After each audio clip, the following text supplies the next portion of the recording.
Velvet cinematic audio stories पे और भी स्टोरीज आ गई हैं। ये 4th एपिसोड है।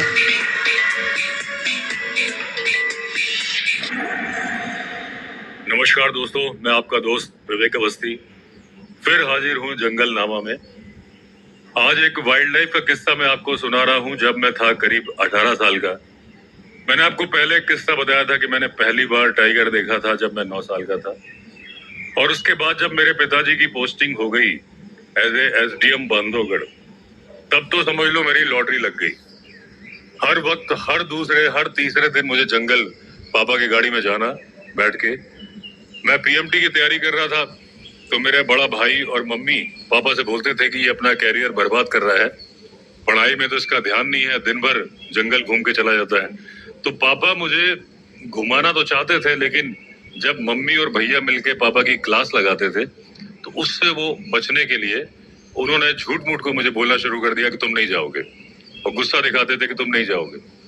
लेकिन मैंने ड्राइवर को बोल दिया था कि जब भी पापा ताला जाएंगे, ताला वो गेट है जहां से बांधवगढ़ में घुसते हैं, मैंने मुझे बता देना, ध्यान रखना।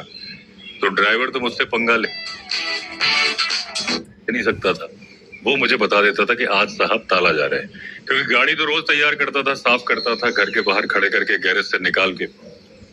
कभी पापा कहीं टूर पे जाते थे, कभी ऑफिस जाते थे, लेकिन जैसे ही ड्राइवर मुझे इशारा करता था कि ताला जा रहे हैं, मैं फौरन तैयार होके नाश्ते की टेबल पे पापा के साथ बैठ जाता था और तेजी के साथ नाश्ता करना शुरू कर देता था। पापा समझ जाते थे कि मुझे मालूम चल गया है। वो मम्मी से बोलते थे देखो ये तेजी से खा रहा है, क्योंकि वो आराम से खाते थे। फिर जाके मैं गाड़ी में बैठ जाता था। अब बार बार पापा डांटेंगे कि उतरो उतरो, नहीं जाओगे तुम, नहीं जाओगे, लेकिन मैं किसी की सुनता नहीं था। घर का मैं छोटा बेटा था तो मेरी जिद चल जाती थी।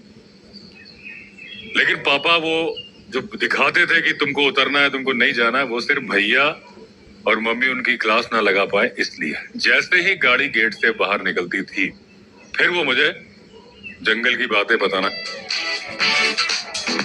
शुरू कर देते थे। उमरिया से ताला करीब 30 किलोमीटर है। उसके बाद जब जंगल शुरू होता है, वो गाड़ी रोक रोक के मुझे जंगल की बातें समझाते थे।